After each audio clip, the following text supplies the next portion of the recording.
Bonjour à tous, dans cette séquence, nous allons faire le point bilan du cours sur les formules, pour calculer le module et l'argument chez les complexes lorsqu'on est avec la forme trigonométrique. Parce que ici, on va vraiment gagner en efficacité lorsqu'on va calculer en fait des produits, des quotients, des inverses ou des puissances. Et cette forme trigonométrique, elle va être très intéressante. Alors déjà, on va considérer deux complexes. J'ai un complexe Z qui a pour module de Z et θ, je le note comme ça, et un Z', donc qui a le module qui vaudra Z' et l'angle θ'O'.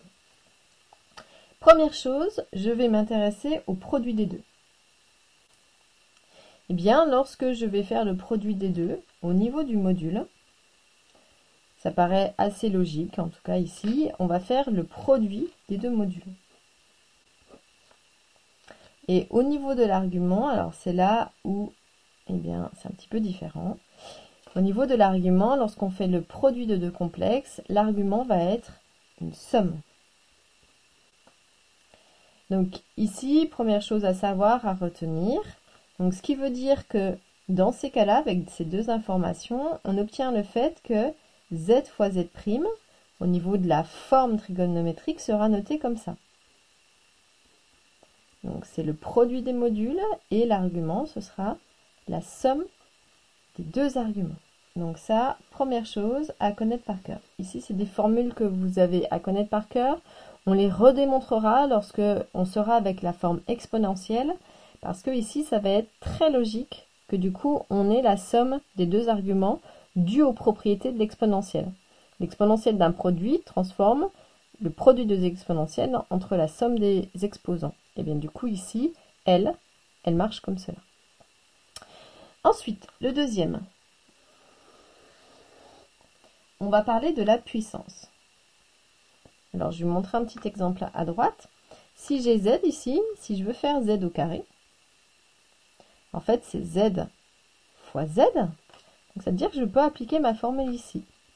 Ça veut dire que sa forme trigonométrique, ce serait module de z fois module de z. Et au niveau de l'argument, c'est le même, θ plus θ. C'est-à-dire que j'aurai module de z au carré et puis 2 fois θ. Donc on voit que la puissance qui est ici, elle se retrouve ici et ici de deux manières différentes.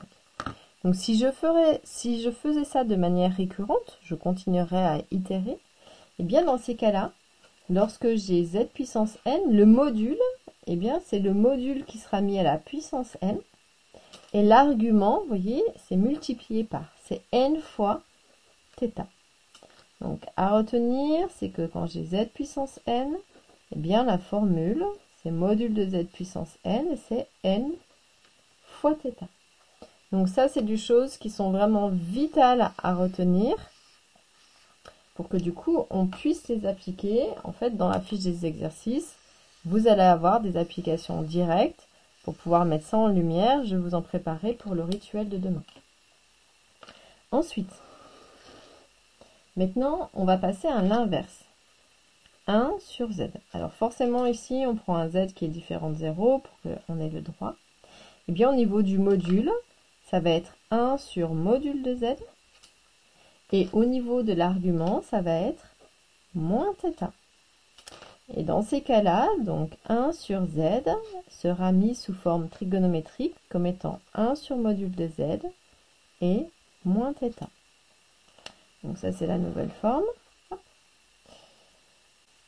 Et puis, on en a un autre qui est z sur z'. Alors, je vous le montre ici, pour vous montrer, donc pareil, comment de où il découle, puisqu'on a tout pour comprendre comment lui va terminer.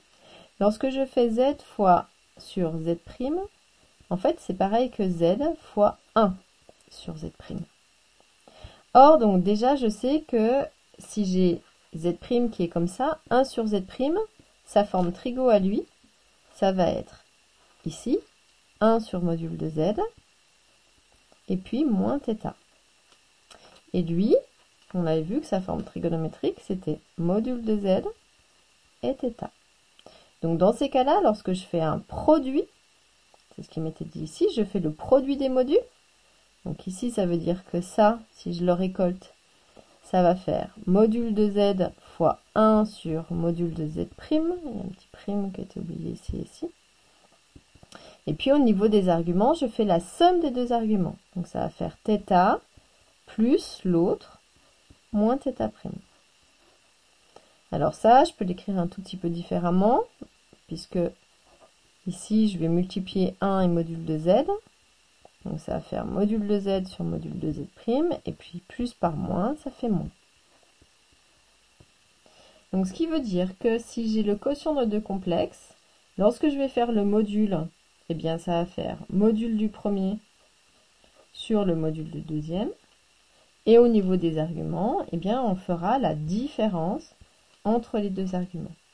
Et dans ces cas-là, eh bien la forme trigonométrique d'un quotient sera mise sous cette forme ici.